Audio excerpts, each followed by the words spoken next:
You got into a tussle recently with Bill Maher about critical race theory and wokeness. When you look at the political discourse in our country today and the role that media plays in it, what do you think? It's difficult to try to find truly unbiased reporting, news that really is straight shooters. You know, this conversation I had with Bill, we're talking about critical race theory, and I think it's imperative that it's taught, that we look at our history, much the same, I think, that Germany has looked at their history in involvement in the wars, that they 1 and 2, and embrace it and say, this is where we went wrong. This is how it went wrong. This is why it can't go wrong again. And I think they have done a very commendable job in doing so, but the United States really hasn't. You present it and say, well, 400 years of slavery, yeah, but we're moving on. And it's like, no, let's really discuss it. How did that happen? How did we get to a point where we treated other human beings as slaves? And we're okay with that. When I see the Make America Great Again, my comment is, do you accept that could possibly be construed as a racist remark? And most people, a lot of people go, how could that be racist? Make America great again? I said, so just ask yourself from an African-American experience, when was it ever great in America for the African-American? When was it great? So if you're making it great again, it's not including them. So it's to teach us in the woke world to open up and accept the possibilities that our privilege has created blind spots for us. And maybe I haven't seen what is really happening yet in all my years. The president. And let me ask you a question. Yeah. When you look at this guy's hat, Make America Great Again, what do you think about that? Sweetheart, nobody has made more fun of Donald Trump than I. I know. So you can't get me on like, I like Donald Trump. I don't like that. Okay. I'm not saying that. And I get your point. I've said it myself. Yes, Make America Great Again. I understand to a certain number of people, that's a dog whistle about America was better when it was whiter. I get that. Okay. But I will, would you then also accept that there's a large swath of people in his camp and other people like him who have no clue that that's a dog whistle, that they think, oh yeah, Make America Great Again is for everyone. But when was it great? Let me ask you this. I know, oh God. I mean, making a big sigh. Come on. No. When was it great for African Americans in this country? When was it great? Well, if you're applying for college now, I would say now. So in our history, now it's great. I didn't say great. It's never great for anybody fully. Well, great for anybody? Well, life is full of problems. So great, yes, if your life is great, you're very lucky. Most people would not say my life is great. Would you say your life is great? Yes, I would. Yeah. Okay. I mean, I would. Yeah. I mean, and a lot of I'm glad for you. And I've been privileged. Yes. Do you believe in white privilege? I like the word advantage better. Because advantage is broader. Here's the reason why. When you say advantage, now, have I had advantages, especially growing up in, being again, we were born the same year, 1956. If you're born in that year, yes, you were a young person in the 80s, probably in the 80s, could I have been up for a job at a comedy club when I was working little comedy clubs, and there was a black comedian and they gave it to me instead because they thought I would do better being a white comedian, or that they were just maybe had racism in them.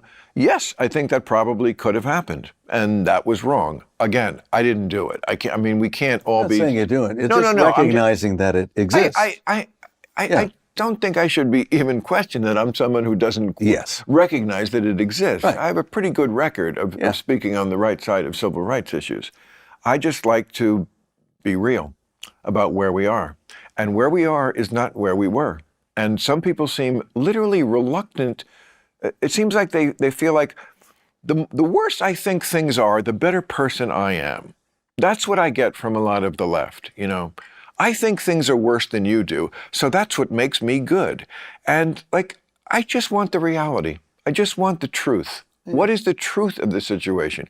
And again, I'm not decrying that these changes are made. I'm applauding it. I'm applauding it that it's great that if you're a black kid applying to college, yeah, you don't have to face discrimination like they used to. And very often those colleges and businesses also in America are trying to make up for their sorry past. I think we're not really far apart. I think it's I mean, yes, are there factions that are on both extremes? Of course.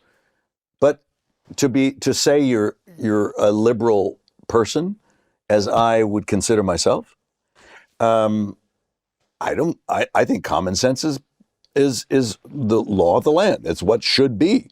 I think we are in a much better place than we've ever been before, as far as civil rights, as far as acceptance and it's just, you know, the people who are running the world now are millennials and Gen Zs. They're not, I think you're thinking of your generation, and they are still in place in some places. They're certainly not all racists who are in place, but yeah, there are, you know, like I said, I don't know if we'll ever get rid of it completely, like any human flaw, but the people who are running things, you know, I just don't think that's their mindset is, let's be racist to people of color. They don't understand it, but they are innately that way. Innately? Yeah. Yeah. Oh, Lord. No. What have you been reading? Oh, babe. You know, come on. Is that white fragility or some bullshit like that? No, it's not white fragility. Well, that's the book. No. Is that where you're getting that from? No. But innately, like original sin, like we're toxically white, born racist? Not toxically, but you recognize your experience, and what we don't recognize often is the privilege that you said, the advantage that you have. We look at Congress. Look at the makeup of Congress. You cannot deny that as older white men are the predominant factor in Congress. I don't have the stats in front of me, but there's plenty of people in color in Congress. And yes, we are moving from a place where it was all white. We get it. Yes. But what direction is it going? And I'd like to see the numbers in Congress.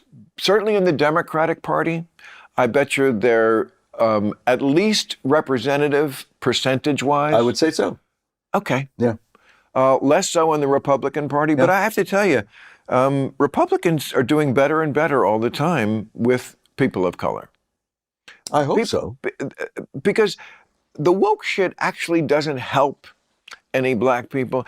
See, to me, this is the difference between liberalism and wokeism. Liberalism is about lifting people up. Woke is just about self-loathing and hating yourself and scolding everybody and virtue signaling. It doesn't actually help anybody. Lifting people up who have gotten a bad shake in this country, who are for some reason downtrodden or have been cheated, absolutely. I've always been for that. But I don't think that's a lot of what's going on. And I think there are, I just look at the numbers from the last election. I mean, Trump, what would you think that he would get even one black or Hispanic vote? He got 20% of the male black vote. And he did better with Hispanics than he did the first time. Yeah. Comes out, you're rapists, then gets respectable numbers in that election. And from women, and too. Then 4 years go by, and he does better. Yeah.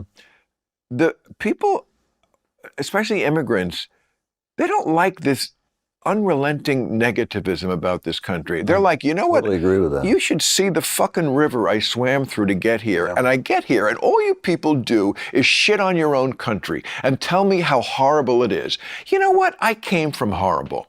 You want to know horrible? Mm-hmm. I'll tell you fucking stories. So how can we bridge the chasm that has been created between this divisive world that we live in. Oh, good. I thought you were going to say you and me, and I don't want there to be a chasm between us. No, man. So no. you don't mind having a good Irish debate like that? Fuck yeah.